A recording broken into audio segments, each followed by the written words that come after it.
What if the world's greatest encyclopedia of cities, regions, and civilizations was written right before one of history's absolute most devastating catastrophes? I mean, really pause and think about that for a second. What if one single scholar traveled thousands of miles, painstakingly collecting the memory of an entire world, right as that world was about to literally disappear forever? Well, as empires were trembling and entire cities faced total destruction, one man found himself in a desperate race against time to preserve the world's knowledge. It's a story with absolutely unimaginable stakes. We're talking ancient libraries, breathtaking landscapes, and this massive, desperate flight for survival. Welcome to this explainer. Today, we're exploring the epic, honestly cinematic life of Shahab al-Din Abu Abdallah Yaqut al-Hamawi.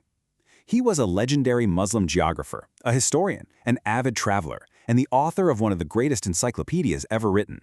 His life is the incredible story of a man who managed to preserve the geography, the history, and the memory of an entire civilization before it was lost to the ashes. Let's set the stage with our first chapter, A World on the Edge. So we're looking at the late Abbasid era. This was a time of incredibly flourishing learning in these vast, expanding trade routes, but they were unknowingly on the brink of total annihilation. And to really grasp the chaotic pacing of this era, you just have to look at how incredibly fast Yaqut's life moved. He was born in 1179 in the Byzantine Empire.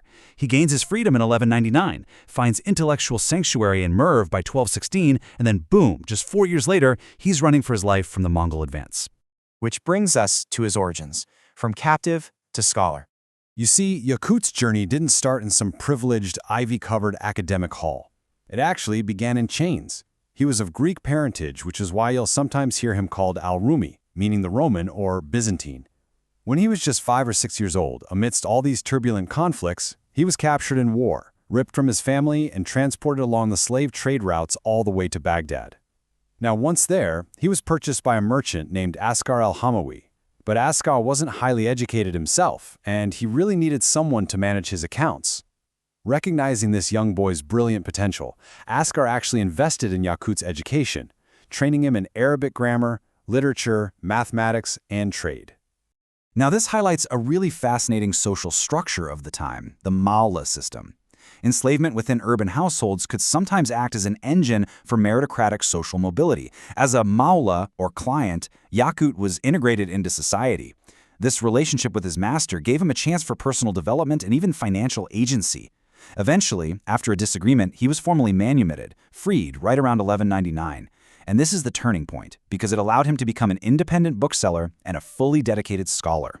And for Yaqut, freedom meant movement. While working for his master and then later for himself, his early commercial missions basically ignited this lifelong obsession with geography. I mean, the guy traversed thousands of miles. We're talking from the bustling markets of Baghdad and Damascus to the maritime emporium of Kish Island out in the Persian Gulf. He traveled through Egypt, Palestine, and eventually pushed deep into Central Asia, finally reaching the ancient Silk Road oasis of Merv. Literally every road led to a new story for him, every single city to a new discovery.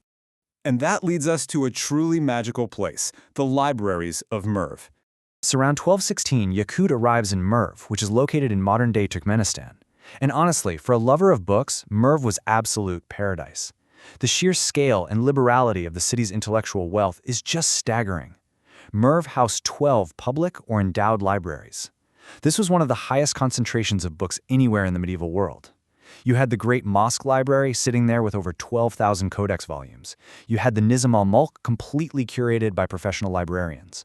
While everyone else was out searching for gold or wealth, Yaqut was searching for knowledge, just completely immersing himself in these vast repositories. To put that liberality into perspective, just think about the number 200. The lending policies in Merv were so generous that Yaqut noted he was allowed to check out up to 200 rare volumes at a single time to study and copy in his private rooms. 200! He was just absorbing centuries of human thought, geography, and science all at once. But tragically, this quiet, academic peace was about to be violently shattered. The biographer Ibn Khaldun described Yaqut's terrifying ordeal perfectly. He wrote that Yaqut fled as naked as when he shall be raised from the dust of the grave, arriving at Mosul after suffering such hardships as would tire a narrator. This begins our next chapter, Fleeing the Mongol Storm. By 1218, the incredibly dark skies of the Mongol Empire began spreading across Central Asia. Genghis Khan's armies were advancing rapidly, and by 2020 that threat was right on Yaqut's doorstep. His escape was absolutely breathless and terrifying. He was forced to flee entirely on foot, running quite literally just ahead of Mongol patrols. He was stripped of his clothing and his personal belongings. He had to abandon all of his acquired wealth and property. But, and this is truly the defining detail of the man's life, he fiercely clutched his unfinished manuscript drafts. He lost his wealth, sure, but he protected his intellectual labor as if his life depended on it, because to him it did. And the devastation that followed his escape was absolute. In 1221, just a short time after Yaqut had sat peacefully, reading in his rooms, the magnificent oasis of Merv was completely razed by the Mongol general Tolui Han. The population was massacred, and those 12 legendary libraries, with their tens of thousands of irreplaceable manuscripts, were completely burned to ashes. Which forces him to become the geographer of civilizations. Against all odds, Yaqut survived, eventually making his way to Aleppo. Realizing that the vibrant world he had just studied was permanently obliterated, he started this desperate, incredible salvage operation. This operation became his ultimate masterpiece, the Mujam al-Buldan, or the Dictionary of Countries. Completed around 1228, you have to understand, this wasn't just some simple map or a basic travelogue. It was a rigorous, meticulously cross-referenced, multi-volume encyclopedia.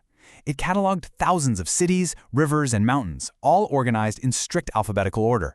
And it brilliantly shows us exactly how Yaqut's mind worked. He went way beyond basic cartography. He wove together precise latitudinal coordinates with over 5,000 lines of classical Arabic poetry. He documented all this cultural tradition and local folklore. He even preserved the accounts of Ahmad ibn Fadlan, which, amazingly, is the sole surviving record we have of 10th-century encounters with the Volga Vikings, the Rus. Because Yaqut recorded them, entire chapters of human history survived that would have otherwise completely vanished.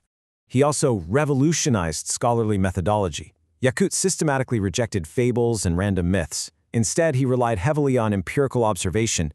He synthesized over 300 verified sources and used his own personal field notes from his travels to actually correct ancient geographical coordinates, like those from Ptolemy.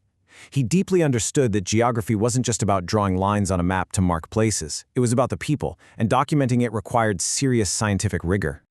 Bringing us to our final section, A Vanishing World Preserved. Yaqut died in Aleppo in 1229, when he was around 50 years old, but the work he left behind essentially made him a meta-archivist. He built an intellectual framework that completely outlived the very empires that were falling apart around him.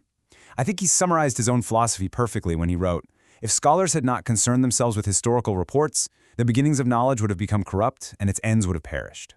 For Yaqut, this frantic, desperate preservation of history was the ultimate sacred duty of a scholar.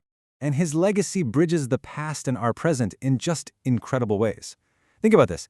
800 years later, modern academic journals are still actively relying on the exact root words, the geographical texts, and the historical cross-references that Yaqut literally salvaged from the ashes of the 13th century.